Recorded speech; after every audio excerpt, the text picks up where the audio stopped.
Alright, welcome back. So, in my last video, I covered designated initializers, how to create one, and also introduce convenience initializers. So, just really quickly, I don't know if I made this clear in the last video, but a convenience initializer goes up the chain until, again, it either delegates to another convenience initializer or to a designated initializer. And to prove that concept, what I'm going to do is, in this last example, if we highlight the second initializer, so taking into account, let's see, person, and how that works. So if we take this initializer here, so basically in C person, what it's going to do, it's going to default to the person name, and then it's going to default to age, right? So just to prove that convenience initializers need to delegate to a designated initializer, so here's our designated initializer, I'm going to comment this out, and we should get an error, which is absolutely true. And let's look at the errors, and it says that person has no initializers. But you think, well, it has convenience initializers. Is that initializer? Yes and no. This just proves that, one, a convenience initializer needs to have a designated initializer. Two, if we look at this one, it says cannot invoke person in it with an argument list of type name string and age int. And then of course we get the error message down here for our first instance. So let me go ahead and undo that. It should have no issues. Now taking into account this one, if we comment this out, we should get another set of errors. And this is exactly what I assumed that would happen, is this one cannot, this particular convenience initializer cannot invoke person in it with the argument type of name string. So basically it's missing a convenience initializer that it's dependent upon this initializer. So this is just to prove that just because you have a convenience initializer, it first tries to go up the ladder. So it always has to end with a designated initializer. I don't know if it says it here, no. So again, just want to make that clear, is that a convenience initializer will first, one, delegate to another convenience initializer. So here, this is going to delegate to this designated initializer. This convenience initializer down here will delegate to the one above it. So yeah, I just wanted to make that clear, that we do have to have a designated initializer somewhere down the line. A convenience initializer has to end in a designated initializer. And we'll also see that example in subclasses, which is what I'm going to be covering in this video. I just wanted to make that clear. I don't know if I made that absolutely clear in my last video, but I definitely want to make it clear right now. Alright, so subclasses. So a subclass's designated initializer, it sets its new properties first, so its own properties first, and then its superclasses properties. So let's go ahead and give you an example of that. So I'm going to stick with the kind of generic class, subclass. So we'll do child class, and this is going to inherit the root class above. So our root class is this one up here. So This is what its parent is, or its superclass. Okay. And because this class has inherited everything that's in the root class, we also need to take into account those initializers as well. So first, what I'm going to do is I'm actually going to add a new property to the child class, and this one is just going to be a string, so variable b. And the first thing we need to do is we get that wonderful error because we haven't initialized our b. Just to prove that, we've highlighted, yep, we need to have initializers, which we will do in just a moment. But this is the subclass initializer, or designated initializer. So I don't know if you get this, but DI is just easier to type than designated initializer. So if I type DI, that's what it means. So we need to first create a subclass. The subclass is DI, or designated initializer. And also note that, very important, that the class has to initialize its own property first. Very, very important. Okay? So I'm going to do init, and I'm going to bring in A, which is from the superclass. Do init, and then B, which is the subclass's property, which is a string. And so initializing its own property first, so we do self.b equals b. Not b person, just b. And then we need to initialize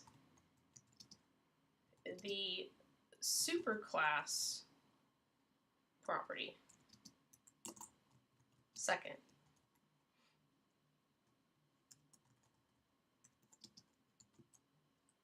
All right, and how do we do that? Well, we do super for a superclass, and then init, and then a init, or a. So we're going to redirect. So basically, this designated initializer, what it does, it walks up to the superclass, kind of like a ladder, and super init is the elevator in a way, so that we can initialize the superclass property. All right, so let's go ahead and give that a try. Let's do an example or an instance of this. All right, so I'm going to do var new child instance, and that's going to be equal to child class. And as you see, we only have one option, A and B, so we have to put in values. So I'm going to do 5 and blue. Okay, that should satisfy everything. So if we print out, we'll do new child instance A, and then print new child instance B, and we should see 5 and blue, which is correct. All right. So the next thing I kind of want to show you is that convenience initializers inside of a subclass, basically what it does is it delegates, just like the convenience initializer up here. And so when it delegates, it has to either point to another convenience initializer inside the class, or at some point, or actually not or, and at some point it has to end or point to a designated initializer in the same class, or it must call a designated initializer of the subclasses, superclasses designated initializer. So let's go ahead and give you an example of that. So we had convenience, do convenience again. But this time we're going to do an override, because we're going to override the A property from the superclass. So I'm going to override init. We do A int, because it is an integer. And what we're going to do is we're going to do self init A, and then B. Actually, we're not overwriting A. What we're doing is we're going to overwrite B. So I'm bringing in A so that we can overwrite B. All right. And is there any errors? No. All right, so let's go ahead and give this one a try. So we're going to do another instance of our child instance 2. We'll do child instance. And this time what we should get is 2 options again. So we can either enter in values for both of these, or we can just enter a value for A. So we're just going to do the one above. And we're going to do this 6. And we'll go ahead and print this out. So print new child class instance 2 A. So it should be 6. And it is. Do the next one. New child instance 2 B, and this one should be red, which is true. So what we've done is we have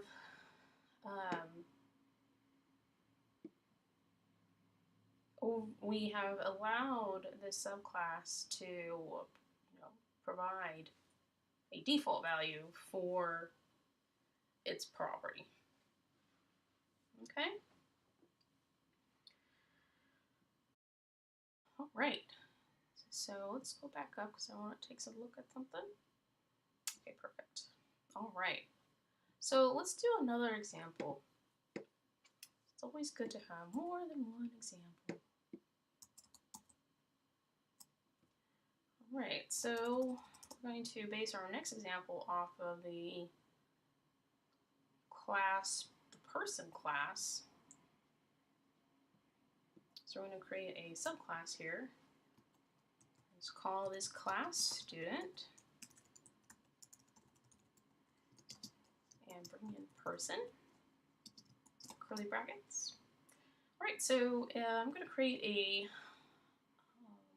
property, and we're going to call this property student ID.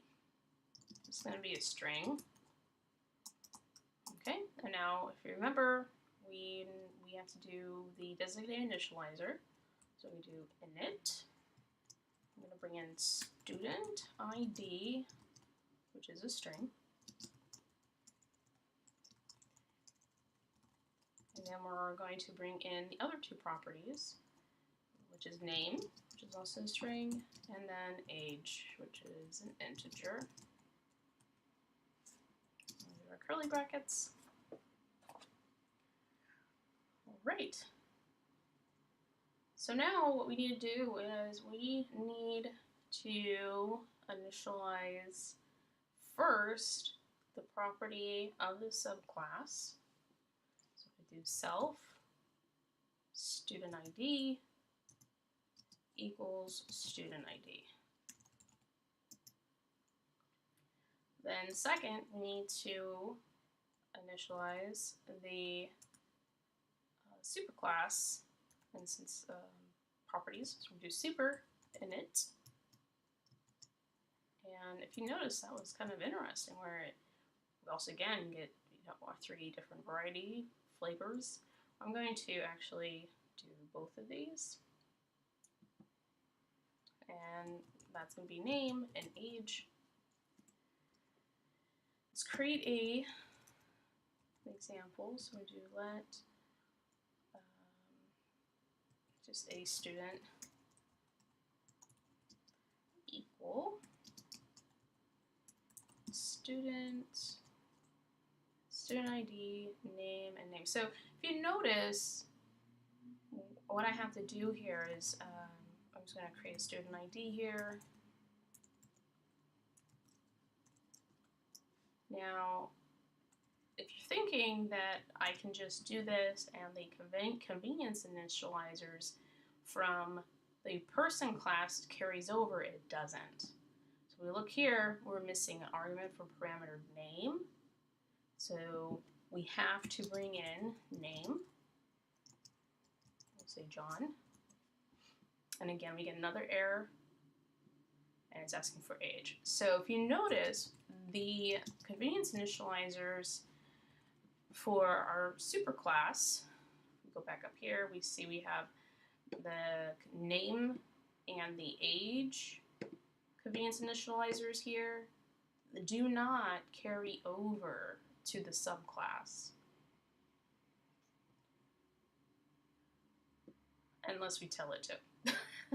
At this point, we haven't told it to, so that's why it gave that wonderful error.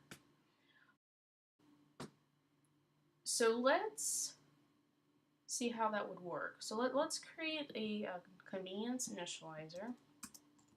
Let's see if we can make the convenience initializers from the superclass come down to the subclass.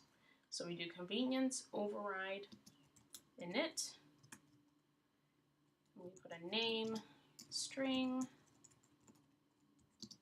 age, int. Then we do self init. So here I'm going to create a default for our student ID. Name, age. Okay, let's see what happens. So let's create another student. Student. Let's see what happens. All right, so we got a couple different things here. We see that now instead of asking for student ID, it starts asking for the name and age. So I'm going to enter John, so let's do Bob, and age 18. And then if we look at B student, student ID, it should be 101, 001. All right. That is quite interesting. Actually, I want to test one more thing. Just want to see if we just do student, if the convenience initializers carry over from the superclass. So what I should be able to do is when I do print, put in quotes, and back. Okay, so we do C, student, name. We see it's Cartman. So yes, that is pretty nifty, really. Oops, I did an extra parentheses.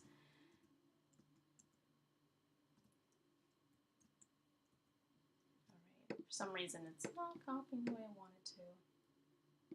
So copy that. So you can see here that when we did the override, we were able to also bring in the convenience initializers from the person class, along with creating a convenience initializer as well for our own property, the student ID.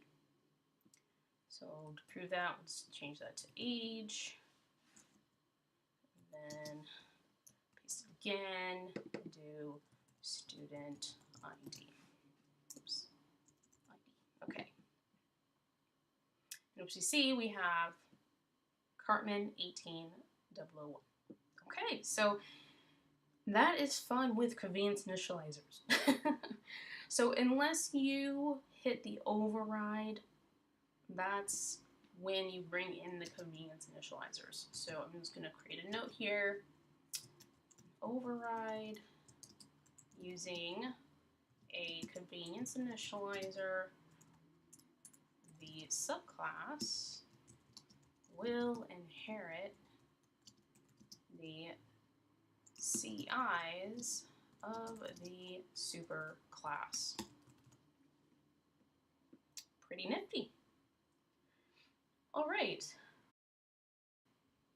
I hope that makes sense.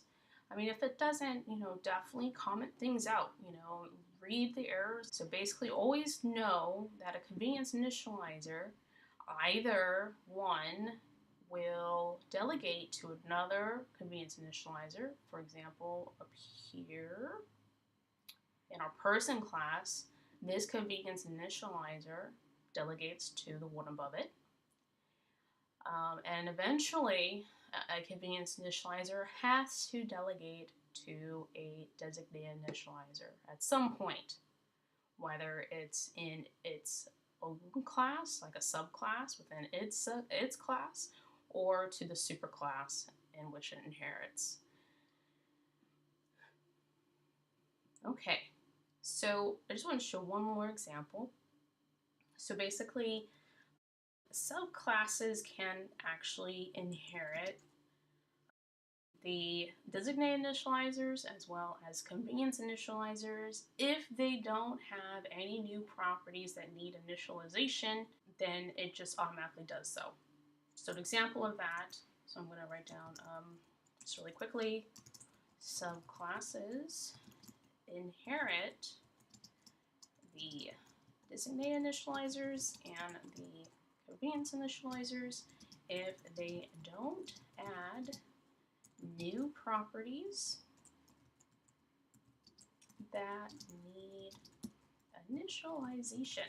So basically, if there's no additional stored properties or classes or anything like that defined outside of the initializers, it inherits no matter what. Meaning we don't have to use this override, or we don't have to use any override keywords or anything like that. So an example of this is if we have another class that we call employee, and if we inherit person. Now say if we just have just one variable or one property, and that property is a company, and it equals Apple. Let's just say Apple. Apple Inc. All right, so we don't need to do anything. It's going to inherit that. So when we create an instance of this, we do an employee equals employee. What we'll find is, I'm actually just going to copy all of this. Paste it down here. We're going to change some variables. So copy that, but change this to company.